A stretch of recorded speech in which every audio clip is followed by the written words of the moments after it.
And welcome back. This time around we're going to take a look at the pickup item and a behavior on them that allows them to attract to the player. What we have on the scene right now, we've got some of the coins inside the scene and we've got different behaviors on them. We'll take a look at a couple of them. The first coin that we have, of course, is just a basic coin pickup. You just run to it, it's going to play its animation. But as we move through, we'll select on this one to get a sense of what we can do with it. You have a couple of properties in here for how the item is allowed to be picked up. Just to briefly run through these, and we'll do a couple of videos on these because there's a lot of different ways you can set these up.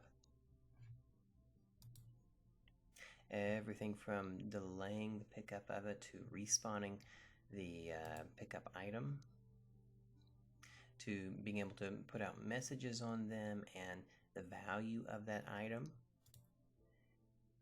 down to some of the more visually interesting pieces such as the attractors, which allow the item to move towards the triggering object. So for instance, in here we've enabled the attractor and we've enabled the constant follow, so that once we trigger it, it's going to follow you until it reaches the triggering object. The other option there is a look at target, which means that this one's going to stay without rotating in any direction. With the look at, it's going to have a fixed direction and it's always going to be trying to point towards you as it goes.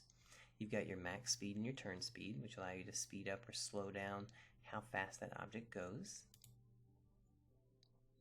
Then we move into properties such as the range. So this is where is it going to trigger. So we can set the size of the box, we can set the position of the box, and you can tell here we're actually moving that triggering position off to the side so that once we jump up here, we'll trigger that object to start moving towards us. Some of the FX options that we have, we can continue to do the animation loop. So if it's a sparkle or if it's a burst or whatever it might be, once you collect the item, you can have it loop, you could have it continue to loop, you could have it parent to the object itself and then continue to loop or on a count.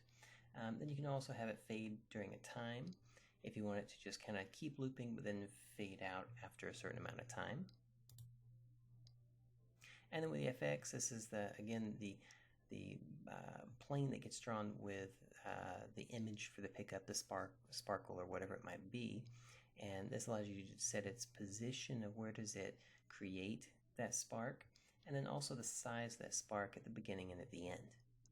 Alright, so let's go ahead and take a look at what we've got and we can see it play through.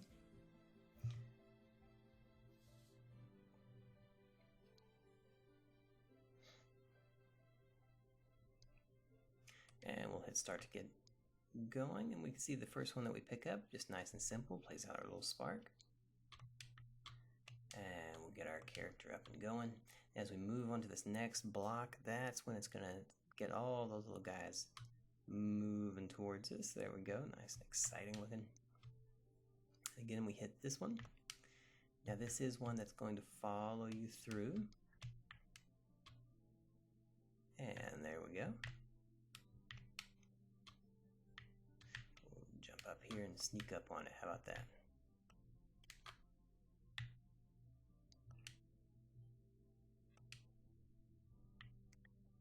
And that one has a higher speed, so it's going to seek you out a lot faster. And these are just slow enough, we can kind of avoid them. Not that you really want to avoid your coins, but you might be running through avoiding a bad guy and you're going to hope it just keeps chasing you so that you can collect it. Then how about we find out this mysterious little ladder over here and see what's going on. Aha! I see some coin collection going on.